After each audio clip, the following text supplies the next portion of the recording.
बाहेरच्या अभ्यासापेक्षा म्हणजे वस्तुनिष्ठ अभ्यासापेक्षा सब्जेक्टिव्ह म्हणजे ऑब्जेक्टिव्ह पेक्षा सब्जेक्टिव्ह अभ्यास म्हणजे स्वतःचा अभ्यास, आतला अभ्यास हा जास्त अवघड असतो. बाहेर प्रकाश आहे त्यामुळे दिसतं, ऐकू येतं. आतमध्ये प्रकाश नाही त्यामुळे दिसत नाही, ऐकू येत नाही आणि त्याचा अभ्यास करायचा आहे. असा हा प्रतित्यसमुत्पादाचा, भवचक्राचा,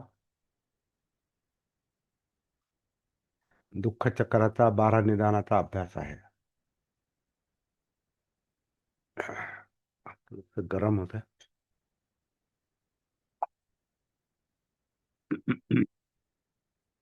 त्यामुळं बाहेरचा अभ्यास करताना आपल्या समोर काही पुस्तक असतं, काही विषय असतो, काही त्याचं विश्लेषण असतं आणि मुद्दे असतात आणि मुद्द्याच्या आधारावर चालणं सोपं असतं. आणि जेवढं आपण अंतरंगामध्ये शिरतो तेवढं ते पाहणं अवघड असतं. जसं की आपण म्हणतो की श्वासाच्या आधारे कायेत उतरायचंय, तर श्वास दिसत तर नाही, जाणवतो, पण स्पष्ट जाणवत नाही, स्पष्ट दिसत नाही, तो ऐकू येत नाही आणि त्यामुळे त्याला पाहणं, त्याला अनुभवणं हे अवघड जातं. तशाच प्रकारे कायेमध्ये उतरणं, काया अनुभवणं, काया पाहणं, काया स्पष्टपणे जाणवणं, कायेतल्या हालचाली जाणवणं हे अवघड असतं. जाणीवा स्पष्टपणे जाणवणं, वेदना आपल्यातच आहेत, आत आहेत. सुख-दुःख आणि मूर्छित वेदना, सुख-दुःख विरहित वेदना ह्या आपल्यातच आहेत, आतच आहेत, पण त्या स्पष्ट जाणवत नाहीत. चित्त, भावना, आनंद, भीती, सुख, दुःख, अं, लोभ, द्वेष, सुख-दुःख ह्या वेदना पण आहेत. सुख-दुःख हा परिणाम आहे चित्ताचा. तर तो त्याही स्पष्ट जाणवत नाहीत. आपल्याला आपले अं, काय म्हणतो आपण, आपले जे लोभी लोभी भावना आहेत किंवा द्वेष आहे, त्या स्पष्ट जाणवत नाही का, त्याचं स्वरूप काय आहे आणि ते कुठून निर्माण होतं आणि ते कसं सक्रिय होतं आणि त्याच्यामुळे आपलं लोभी वर्तन किंवा द्वेषी वर्तन म्हणजे लोभमूलक वर्तन द्वेषमूलक वर्तन म्हणजे लोभमूलक कृती, लोभमूलक बोलणं, द्वेषमूलक कृती, द्वेषमूलक बोलणं, रागानं बोलणं, चिडून बोलणं,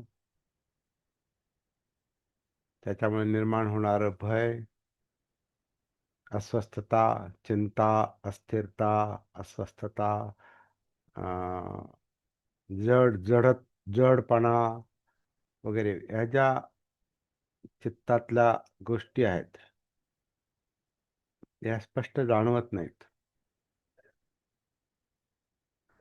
विचार प्रक्रिया स्पष्ट जाणवत नाही.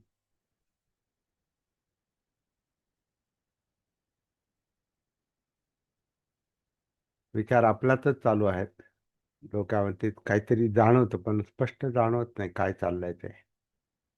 कारण ते इलेक्ट्रोकेमिकल प्रोसेस आहे आणि ती स्पष्ट जाणवत नाही. आणि तरी त्याचा अभ्यास करायचा आहे, तरी ते पाहायचंय.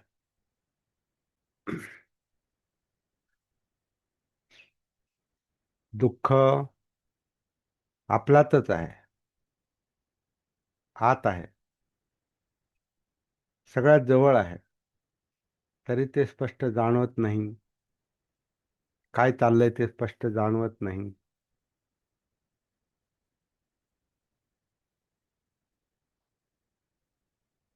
म्हातार म्हातारे आहोत पण म्हातारपण जाणवत नाही. तरुण आहोत पण तरुणपण जाणवत नाही. जन्म झालाय पण आठवत नाही, त्याच्यामुळे जाणवत नाही.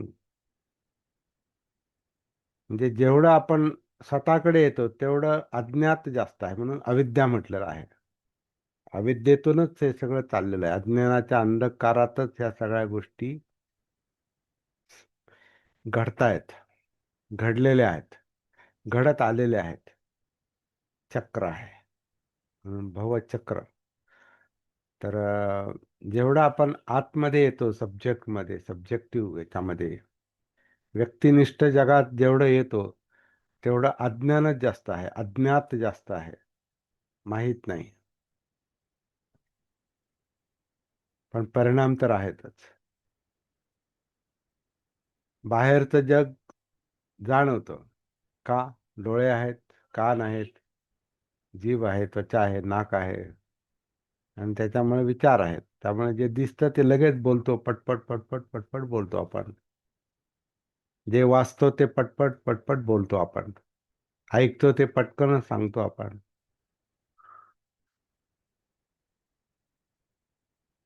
पण ऐकू येणं म्हणजे काय? आणि ऐकू येणं, ऐकलेलं स्मरणात असणं म्हणजे काय? म्हणजे संस्कार काय? ते नाही पटकन सांगता. दिसलेलं आठवतं, दिसलेलं बोलतो, पण दिसलेलं स्मरणात आहे आणि आठवतं म्हणजे काय होतं ते माहिती नाही. जे दिसलेलं आहे, पाहिलेलं आहे, ऐकलेलं आहे, गंध, चव, स्पर्श, इंद्रियांचं जे बाहेरचं जग आहे त्याचा जो आपल्यावर परिणाम होतो, तो कशामुळे होतो? काय घडतंय नेमकं? एखाद्याकडे पाहिलं आणि राग आला, किंवा एखाद्याकडे पाहिलं आणि एकदम आपलं अं, प्रेम निर्माण झालं, किंवा चीड निर्माण झाली, किंवा काहीतरी विचार निर्माण झाला, पाहिलं एखाद्याला, तर काय घडतं? ही जी आतली प्रोसेस आहे, सायकोफिजिकल प्रोसेस, म्हणजे नामरूपातली ही प्रक्रिया, ही आपल्याला तेवढी स्पष्ट जाणवत नाही. का? त्याचं भान नाही, त्याची सती नाही. म्हणून पहिला अभ्यास खरं म्हणजे सतीचा चांगला झाला पाहिजे, तर हे प्रतीच्य समुत्पाद समजतं. आपला आपल्याशी संपर्क नसेल, आपण आतमध्ये उतरलेलो नसू, तर आपल्याला प्रतीच्य समुत्पाद, कार्यकारण भाव समजू शकत नाही. तरीही आपण अभ्यास करतो, एक माहिती म्हणून.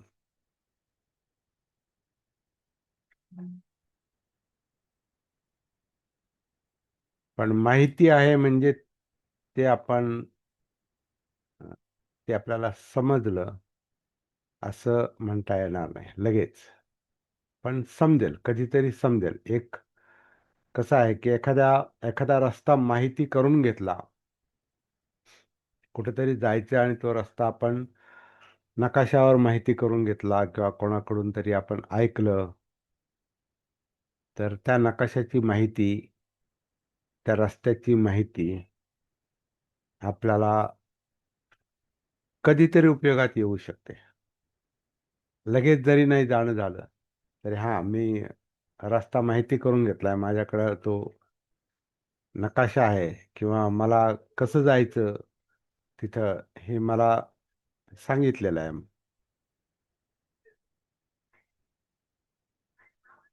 जेव्हा आपण जाऊ तेव्हा ते उपयोगाला येईल. तसा हा अभ्यास जो आहे ना, जेव्हा आपण खरोखर त्या मार्गावर जाऊ, प्रत्येक समुत्पाद समजून घेण्याच्या, म्हणजे दुःख कसं निर्माण होतं आणि दुःखाचा लय विलय कसा होतो, म्हणजे दुःखमुक्ती कशी मिळते, निब्बाण कसं मिळतं, हे जेव्हा प्रॅक्टिकली आपण त्या मार्गावर जाऊ तेव्हा ते उपयोगाला येईल. तोपर्यंत ते ज्ञान आहे. त्यामुळे हा आपला 12 निदानांचा अभ्यास जो चालू आहे, तो अभ्यास आहे का त्याची प्रॅक्टिस चालू आहे? हे ज्याच्या त्याच्यावर अवलंबून आहे. प्रॅक्टिस नसेल तर मग ठीक आहे. हा विद्या, संस्कार, विज्ञान, नामरूप, षडायतन, स्पर्श, वेदना, तृष्णा, उपादान, भव, जन्म, जरा, जाती, मरण, दुःख पाठ करून ठेवू आपण. दुःख म्हणजे काय हे थेट कनेक्ट झाल्याशिवाय दिसत नाही. कायेत उतरल्याशिवाय दिसत नाही. चित्तात उतरल्याशिवाय दिसत नाही, जाणवत नाही. विचारात उतरल्याशिवाय, मनोधम्मात उतरल्याशिवाय जाणवत नाही. जोपर्यंत आपण कनेक्ट होत नाही, सावधान होत नाही, सतीमध्ये येत नाही, जागृत होत नाही, तोपर्यंत ते दुःखाचं स्वरूप हे आपल्याला स्पष्ट जाणवत नाही. दुखणं जाणवतं पण दुःख नाही जाणवत. दुखणं आणि दुःख वेगळं केलं पाहिजे.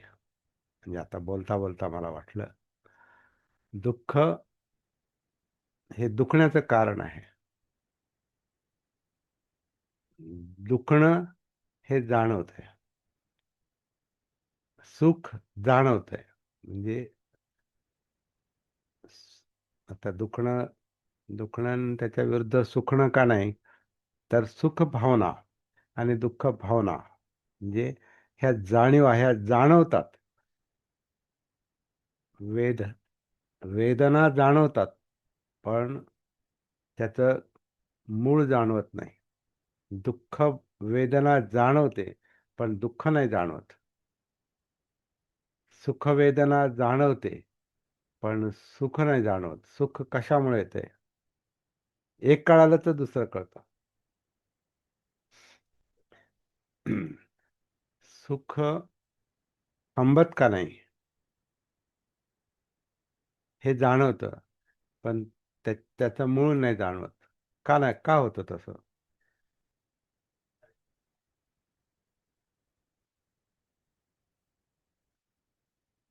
कारण हे बाहेरचं नाही, आतलं आहे म्हणून जाणवत नाही ते.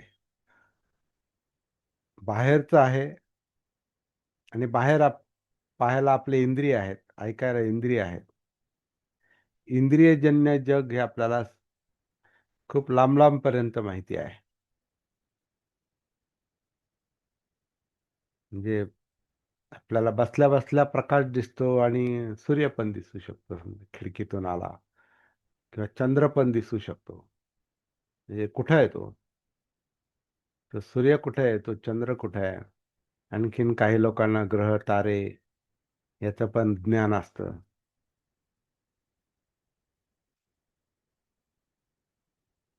पण दुःख कुठे आहे? सुख कुठे आहे? विचार प्रक्रिया कशी चालते? चित्त कसं आहे? इमोशन, भावना कशा आहेत?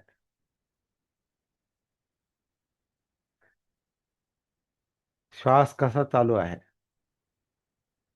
सगळ्यात जवळ आहे, आत आहे.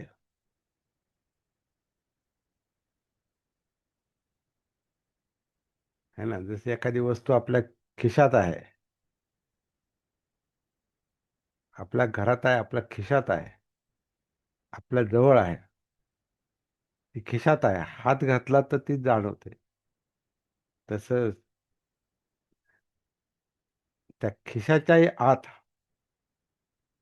म्हणजे कायेमध्ये या हा श्वास, या जाणीवा, हे चित्त, हे विचार हे नाही जाणवत.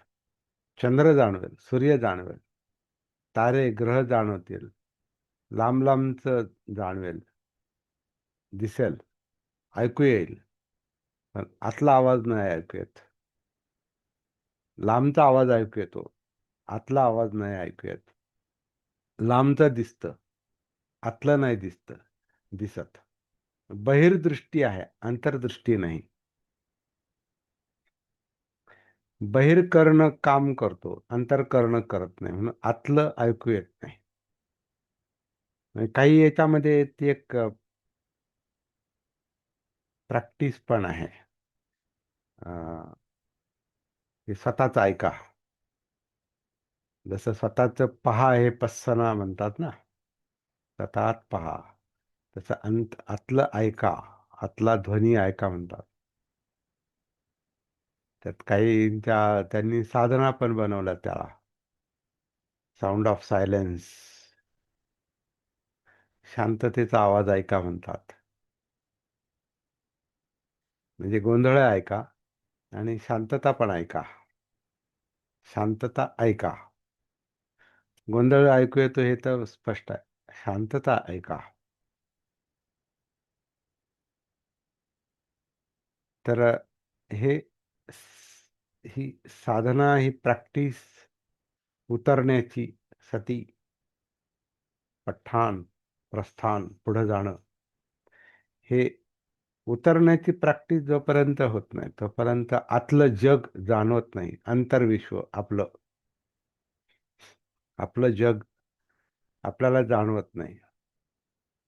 जिवंत आहोत, चालतो बोलतो, सगळं झोपेत, महावस्थेत, अजागृत अवस्थेत. त्यामुळे आतलं जाणवत नाही. बाहेर काय डोळे उघडले की दिसलं, कान आहेत ऐकू येणार, आतला आवाज नाही ऐकू येत. अंतर्दृष्टी नाही. अंतर्दृष्टीसाठी अंतरचक्षु उघडले पाहिजेत म्हणतात. बाहेरचे चक्षु उघडले तर बाहेरचं दिसेल, अंतरचक्षु उघडले तर आतलं दिसेल. तर हे सतीचं काम आहे. म्हणजे सती एवढ्या पुढे घेऊन जाऊ शकते.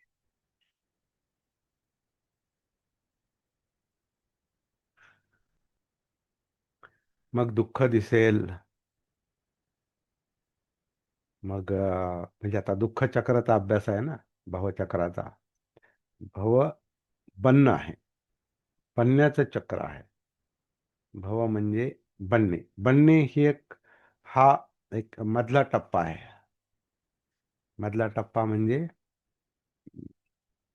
अविद्या, संस्कार, विज्ञान. विज्ञान म्हणजे 6 विज्ञान आहे.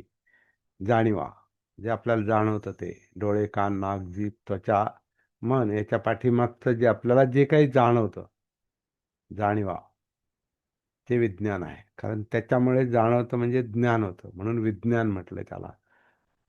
तर हे अज्ञानातून संस्कार, संस्कारातून विज्ञान, विज्ञानामुळं, त्या जाणीवेमुळं, त्या चित्तामुळं, त्या जिवंतपणामुळं हे शरीर आणि मन, बॉडी माइंड, त्याला नामरूप म्हटलंय. हे नामरूप प्रक्रिया सुरू होते. त्याचं ते निसर्ग आहे, तो नैसर्गिक आहे. ती एनर्जी आहे. काय द्यायचं कॉन्शियसनेस. का ग? कोणाचा माईक ऑन आहे, बंद करा.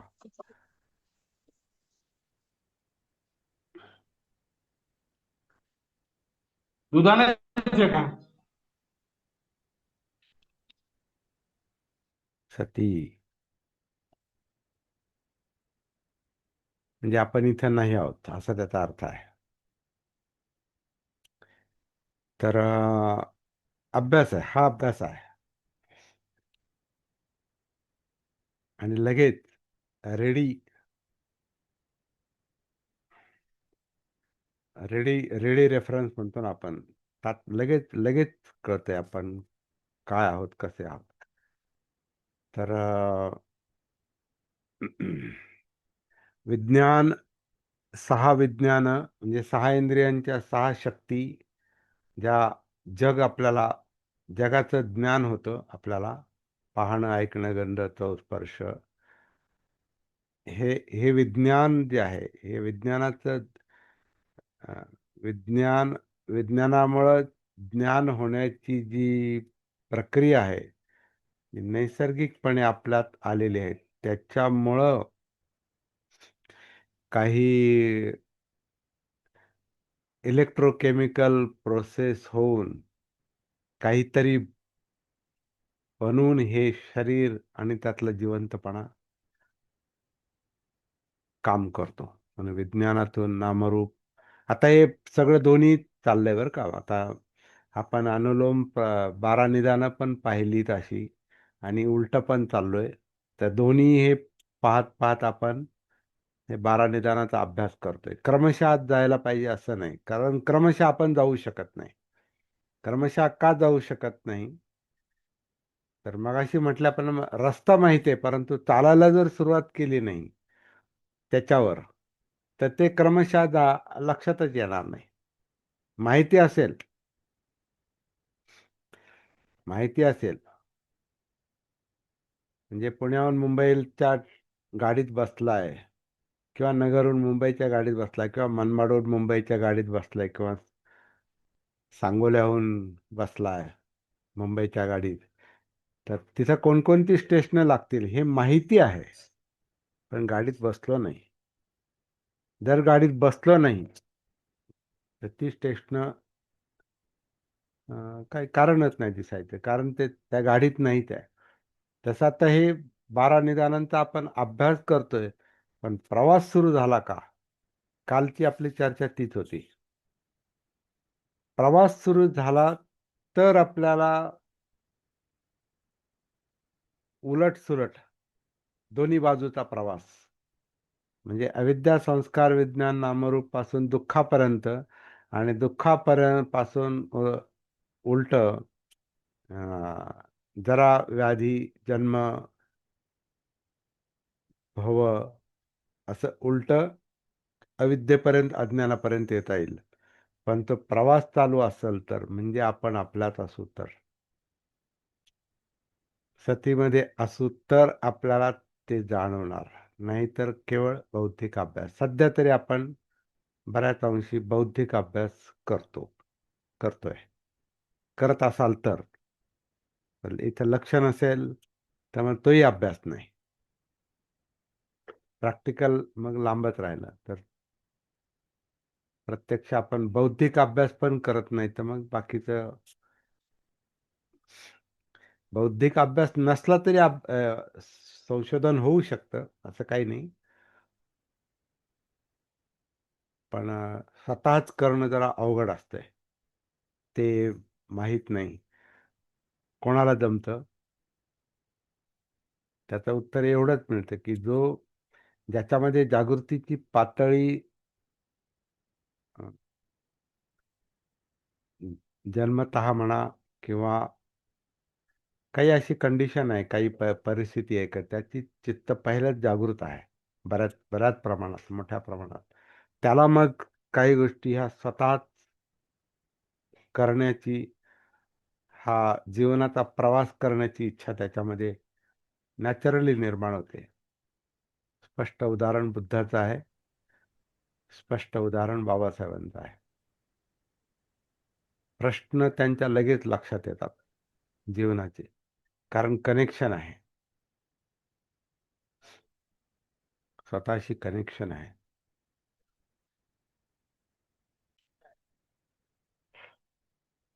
त्यामुळं सती हे कनेक्शन आहे, जागृती हे कनेक्शन आहे, अपमाद. तर आपला जो अभ्यास आहे हा थोडासा स्टेप बाय स्टेप जरी नसला,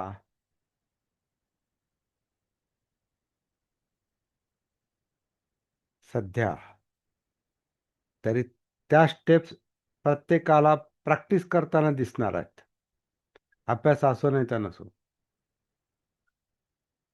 म्हणजे असं नाही इथं जन्माबद्दल आपण बोललो मग आपल्याला जन्म कळेल असं काही नाही. आपला जन्म झालाय ना. इथं दुःख बोलल्यामुळे दुःख कळेल असं नाही. दुःख आपल्यामध्ये आहे ना. आपण म्हातारे आहोत ना. आपल्याला काहीतरी आजार आहे ना. जन्माच्या आधी जे भव, भव म्हणजे बनणे, आपण भवाचा विचार करत होतो. भव म्हणजे बनणे, हे भवचक्र म्हणजे बनण्याचं चक्र. हे जे बनण्याचं चक्र, काहीतरी बनतं म्हणजे आपण त्याला काय म्हणतो आधुनिक भाषेमध्ये इनपुट. इनपुट म्हणजे काहीतरी टाकतो आणि त्याचं काहीतरी होतं. जसं आपण जेवण करतो आणि वजन वाढतं. काहीतरी खातो आणि वजन वाढतो. पितो वजन वाढतं, म्हणजे काहीतरी इनटेक होतं आणि ते त्याचा परिणाम दिसतो, बनतंय ते.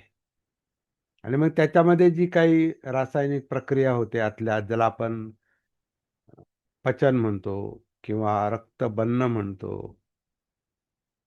तर किंवा पेशी पेशी वाढतात, मांसपेशी वाढतात, रक्तपेशी वाढतात, आणखीन काही जे आहे ते वाढ होते, ज्याला आपण वय वय म्हणतो. ती वाढ जी आहे ती भव आहे. भव म्हणजे बनणे. To be. टू बी म्हणजे बनणे. बिईंग म्हणजे प्राणी म्हणतात, प्राणी बिईंग. प्राणी. Being is becoming. प्राणी बनत आहे असं म्हणतात. हे वाढ होत आहे, वाढ होते. प्राणी, वनस्पती, ज्याच्यात जीव आहे त्याच्यात भव होतं. ज्याच्यात कॉन्शियसनेस आहे त्याच्यामध्ये भव होतं. ते बनतं. बनतं म्हणून काहीतरी त्याला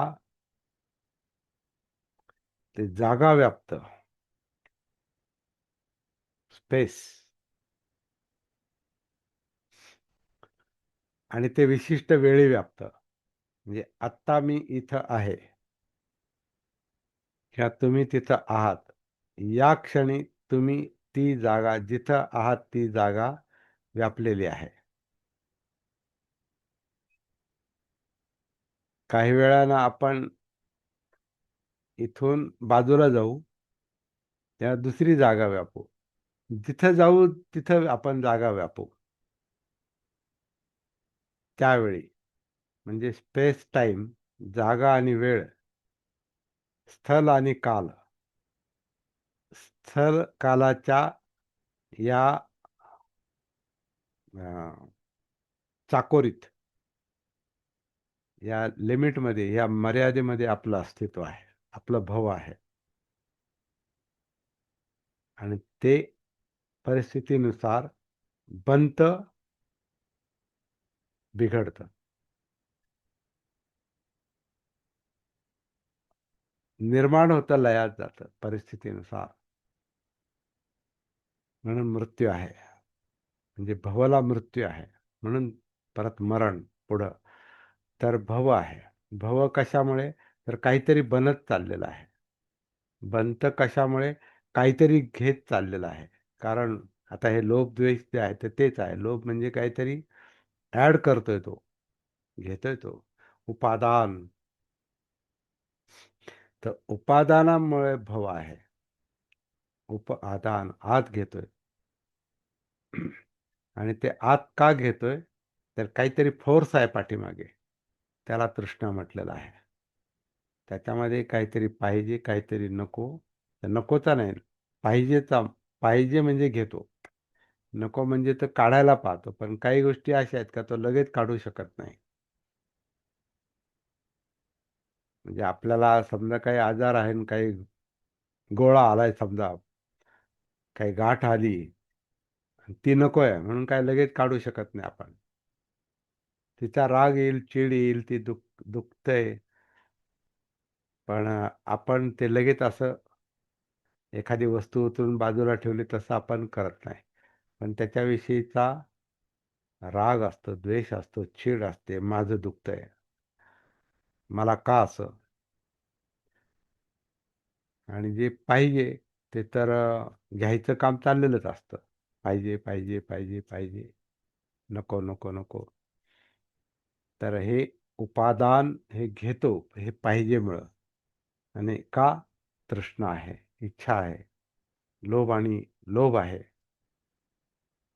तृष्णा का आहे? तर काहीतरी जाणवतंय, वेदना, फिलिंग. आपलं सतीपट्ठांमधलं दुसरं अंग, काहीतरी जाणवतंय म्हणून त्याच्यात सुखवेदना आहे. ज्याच्यात सुखवेदना आहे त्याच्यात त्याचं ग्रहण करणं आहे, ते मिळवणं आहे, उपादान करणं आहे. आपण मागे चाललो. आणि वेदना का आहेत?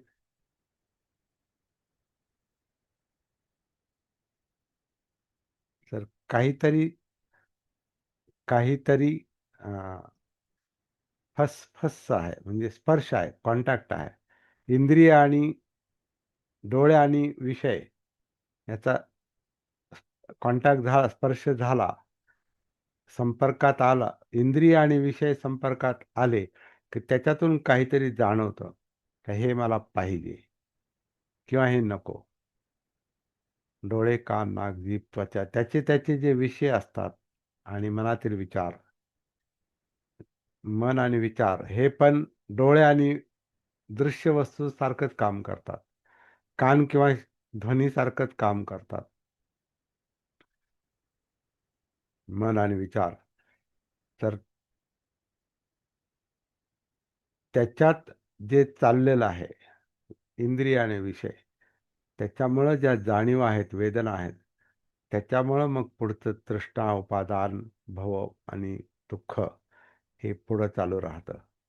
आणि काही क्षणातल्या पण गोष्टी आहेत अशा, क्षणात घडतात. हे अस्तित्वच तसं आहे, बनलेलं आहे. की एका क्षणात काहीतरी दिसलं, काहीतरी जाणवलं आणि काहीतरी भावना निर्माण झाली, सुख दुःख निर्माण झालं. एका चुटकीसरशी, म्हणजे भवचक्र एका चुटकीसरशी पण अनुभवाला येतं.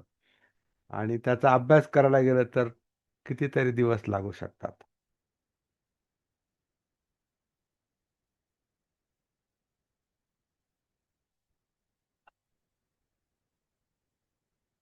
तर या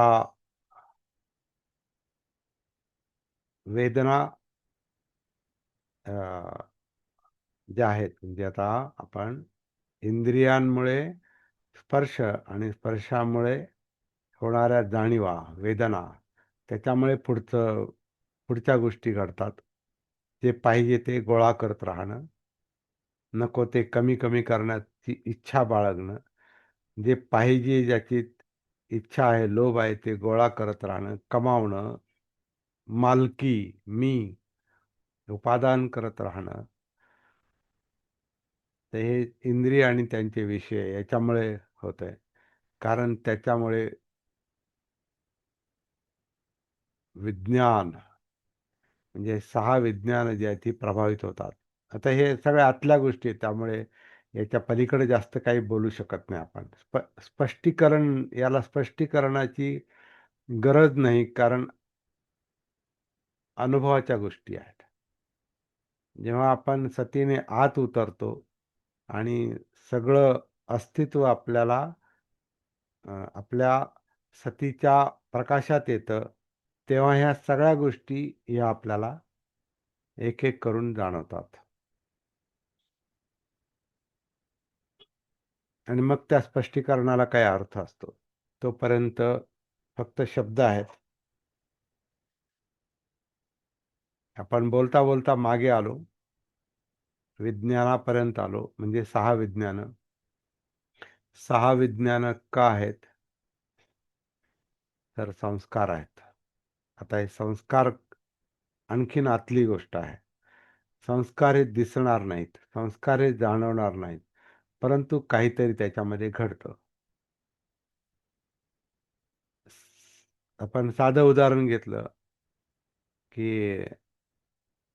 गॅसवर आपण पाणी ठेवलं चहासाठी समजा. गॅसवर आपण पाणी ठेवलं आणि उकळतंय ते. आता खालीवर त्याला उष्णता आहे, वर पाणी ठेवलं, उकळतंय. म्हणजे काय होतंय आपल्याला नाही माहिती, पण ते उकळतंय.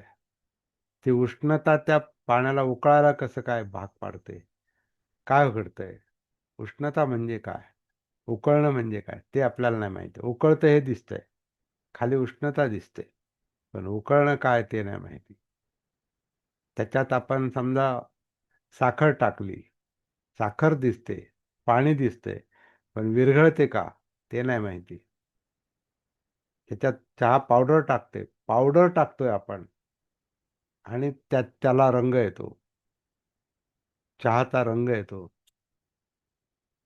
पावडरमधून तो अर्क उतरून रंग कसा काय येतो? ते नाही माहिती. त्याच्यात परत दूध टाकतो. मग तो आणखीन वेगळा रंग येतो, चॉकलेटी रंग. तो तसा काय येतो ते नाही माहिती. आपल्याला साखर दिसते, चहा पावडर दिसते, पाणी दिसतं, गॅस दिसतो, उकळणं दिसतंय. पण उकळणं म्हणजे काय, अर्क म्हणजे काय, साखर विरघळणं म्हणजे काय, चहा बनतो म्हणजे काय होतं, आणि तो पिल्यानंतर आपल्याला गोड का लागतो. साखर गोड आहे माहितीये, पण आपल्याला जिभेला गोड लागतं म्हणजे काय होतं, किंवा कडू झाला, कडू कस काय जाणवतो. तर ह्या गोष्टी ज्या आहेत ह्या कसं, जेवढ्या अंतरंगातल्या गोष्टी आहेत तेवढ्या अज्ञात आहेत. आपण केवळ ज्ञानाच्या आधारावर बोलतो.